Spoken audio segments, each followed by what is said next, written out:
Welcome students to this session on operations research.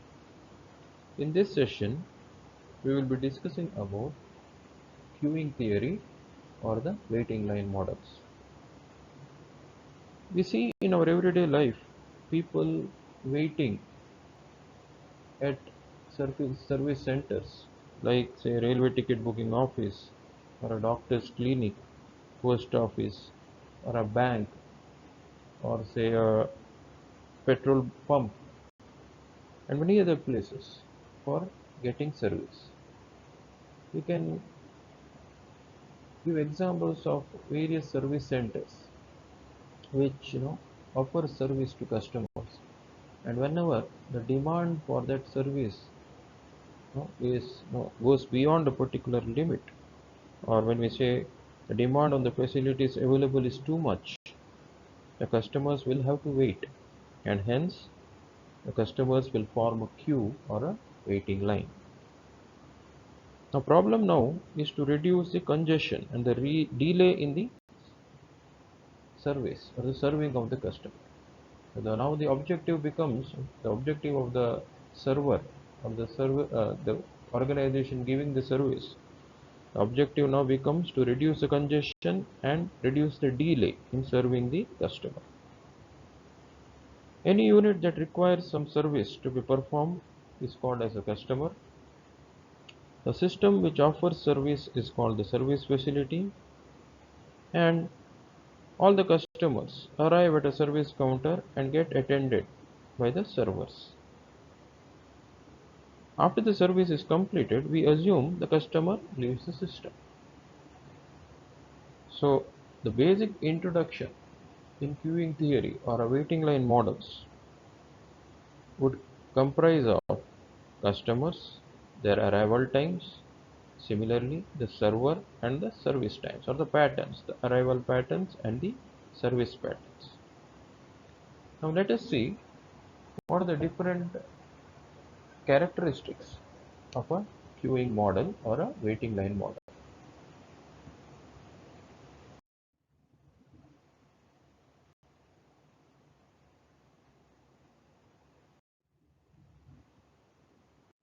What are the different characteristics of queuing system or a waiting line model?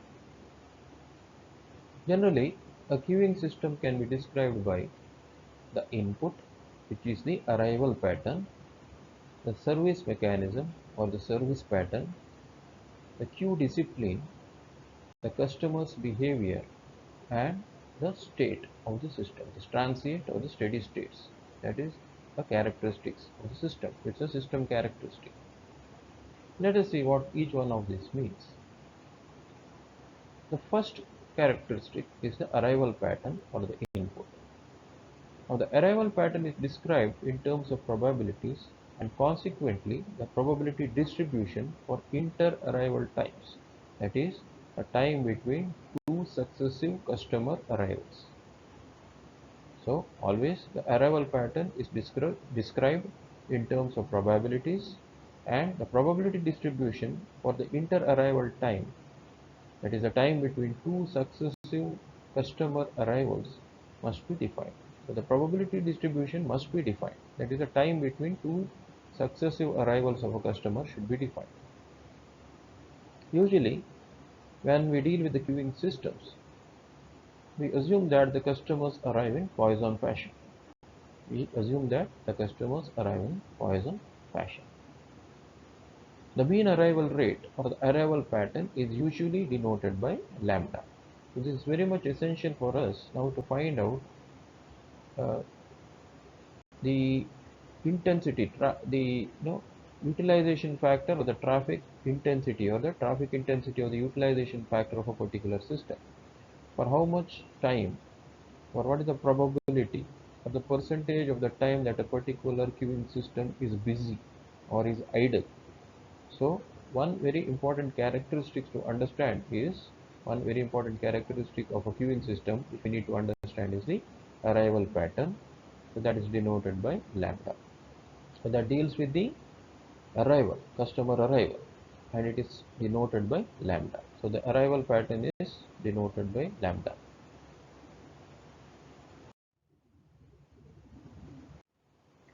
Service pattern. The second characteristic of a queuing system is the service pattern.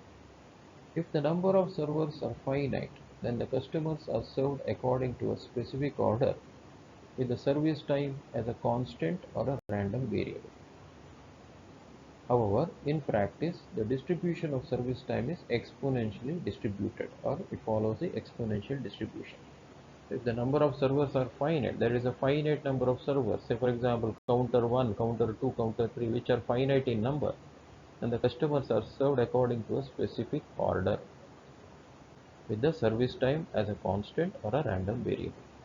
However, we assume the distribution of service time as exponentially distributed, and the mean service rate here is denoted by mu. So arrival pattern was lambda, is denoted by lambda, and service pattern is denoted by mu. What is queue discipline? The third characteristic. Usually, first come first serve. Customer who comes first will be ahead in the queue, and according to the principle or the discipline of first come first serve, the person who is first arrived and standing in the queue to get the service who has arrived first will be served first. Similarly, first in first out. So this is usually related to materials, last in first out and first in first out. Stacking system, last in first serve. Last in first serve is usually we usually denote it in say the inventory management sometimes when you're storing materials. Stacking system, whichever similar materials, whichever material comes last will be stacked up, that will be taken first. But when we generally talk about customers being served, customers being served. First come first serve is very popular. Or you must have seen always in queues. That is the meaning of queue. In fact, first come first service has become an integral part of any service organization. Whoever comes first will be served first, unless there is some emergency or some priority order set by the organization. Then comes the service in random order. Sometimes there are exceptions. So in cases of say uh, emergencies, sometimes there can be some service done in random order. Emergencies, or say some special cases, senior citizens, for example, may require immediate attention sometimes, or may require the service to be done to be catered to them faster or before the others. So senior citizens, for probably you might see in some cases uh, no, physically challenged people may be given a preference depending upon the criticality of the case. For example, criticality of the case, if something is more critical than a normal case, that can be now taken first, even though it is not first in the queue. It can be taken taken for processing. The service in random order, during some conditions it happens. So it is also one discipline which may be followed sometimes based on the priorities. Now, customer behavior. When we talk about customer behavior, different customer behaviors. The reason to study this customer behavior is to make an assessment of whether where the server can make improvements in the service. To understand the mindset, to understand why the customer is not standing in the queue, has not stood in the queue, has left the queue. So, the following customer behaviors are widely recognized and identified. The first one is the barking. A customer leaves the queue because it is too long or he or she has no time to wait or does not have sufficient waiting space. That is barking. may join the queue but immediately withdraws or may not come, comes, wants to join the queue, sees the queue and says, no, no, no, today I don't have enough time, I will come later, and doesn't join the queue. The second is reneging, or reneging is a customer behavior where a customer leaves the queue due to impatience. A customer joins the queue, stands there for some time, and then feels impatient because he feels that, oh, it's going very slow. He just remembers about some other job, or no, gets impatient. It's different from the first behavior here. You can see here reneging is different here. Here, because of impatience, a customer leaves. In that case, the customer may require some attention from the server and may require some talking from the server in terms of, say, uh, explaining him actually what caused that delay. Okay, that is possible. Sometimes, see, everyone cannot be served, every the server also will have his or her own, uh, his own way of serving, his or her own way of, the server will have his or her own way of utilizing the time to give service, correct? So some customers might take more time, some may take less time, but we look at an average service time. So mu here, the service pattern which we discussed, service pattern or the mu value, that is taken as the mean service mean, and also we we assume that it's exponentially distributed. The service pattern is exponentially distributed. So in reneging, the customer leaves the queue due to impatience. Priorities, as we already discussed, some customers may be served before others regardless of their arrival. If it's a genuine reason, fine. If it is just based on some priorities without taking any as genuine or sincere or uh, actual views, simply randomly or serving, then it is wrong actually. If there is a particular case, as I said, yes, yes, senior citizens have to be given some priorities. Definitely they should be served first. Similarly, say physically challenged people who are really ill, no, very critically ill, who require immediate attention, emergencies sometimes in a clinic, they may be given preference than other person who just who's gone there for just his daily checkup. He can go later. You can take decisions. That again depends on the criticality of the situations. The priorities can be another behavior. Jockeying. Customers may jockey from one waiting line to another. Human psychology, always we feel that no, the line which is the line in the queue in which the particular individual is standing, he or she will feel that no, that is going slow, and sometimes we have this no habit of no jumping queues from one queue to another, in the hope of anticipating a faster service. So that customers may jockey or shift from one waiting line or one queue to another. This is another customer behavior. Next characteristic of a queuing system is the states of the system. A system is said to be in transient state when its operating characteristics are dependent on time. Whenever the operating characteristics are dependent on time, we say it's a transient state. Whereas the steady state system is one in which the behavior of the system is independent of time. A steady state system is the one in which the behavior of the system is independent of the time, transient and steady. In transient state, the operating characteristics are dependent on time, whereas in a steady state, it is independent of time. In steady state, the operating characteristics are and the behavior of the system is independent of time. Let us see what are the different components of a queuing system. A general queuing system will look like this. So suppose this is the arrival of the customers. The customers are waiting in the line.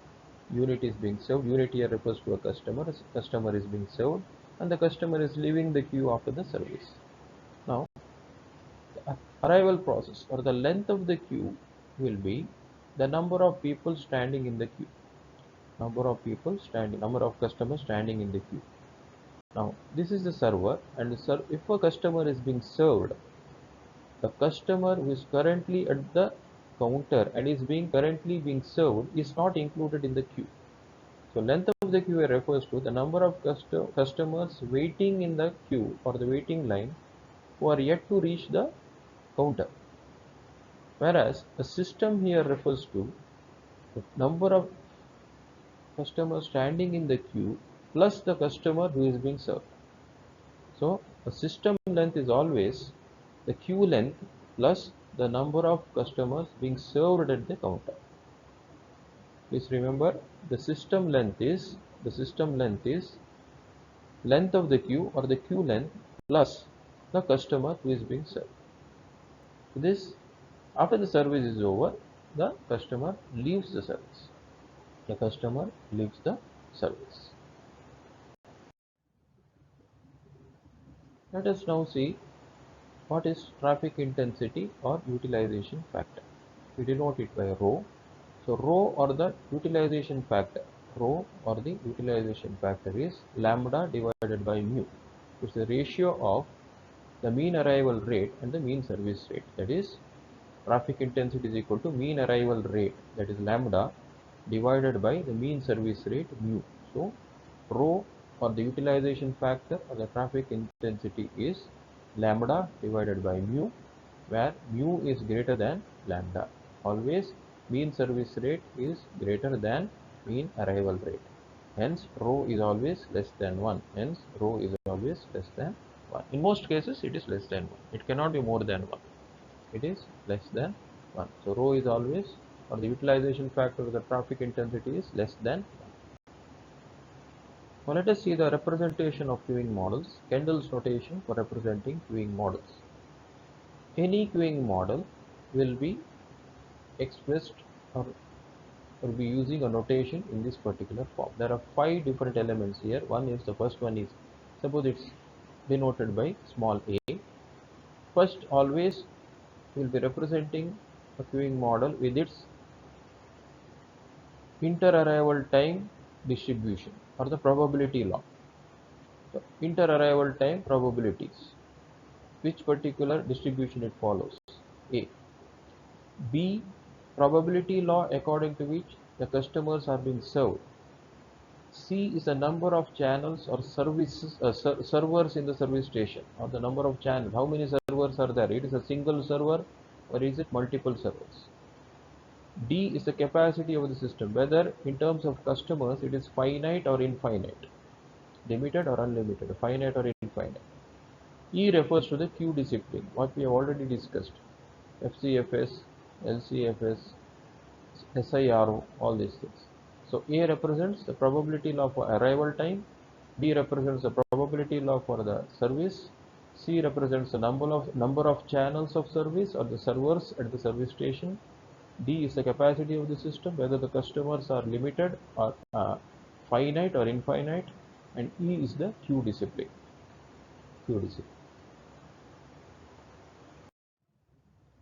So using this Kendall's notation, let us now classify different types of queuing models. So the first model is M. A, small a here now will become M. So what was M? The Poisson distribution or the Poisson arrival distribution. So M here is a Poisson arrival or exponential inter-arrival time. Whereas the second M is the departure, exponentially distributed.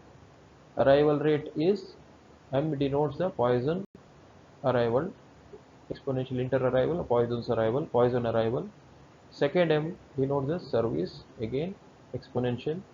1 year refers to the number of servers. So the first model deals with single server. Infinity, first model deals with infinite capacity of customers, that's infinite customers. FCFS is the service discipline. You can see here the letter M is used to denote Markovian property of exponential process. It is not it is usually all the models will have the property of exponential process. Model 2 again deals with